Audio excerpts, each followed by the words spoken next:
যখন আমি ওয়ান করছি ওয়ান, এবার এটা two, one two, one two, one two, one two, one two, one.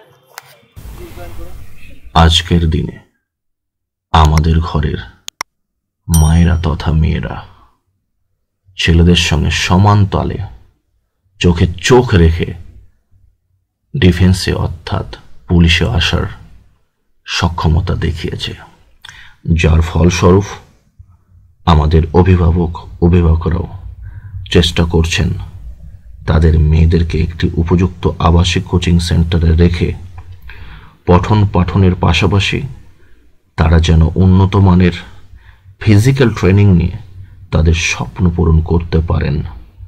Mission job আবাসিক কোচিং সেন্টার আজ সেই কাজটি দায়িত্ব সহকারে করে চলেছে। ছেলেদের পাশাপাশি মেয়েদের জন্য আস্থা, ভালোবাসা ও ভরসার আবাসিক কোচিং সেন্টার হয়ে উঠেছে আজ মিশন জব।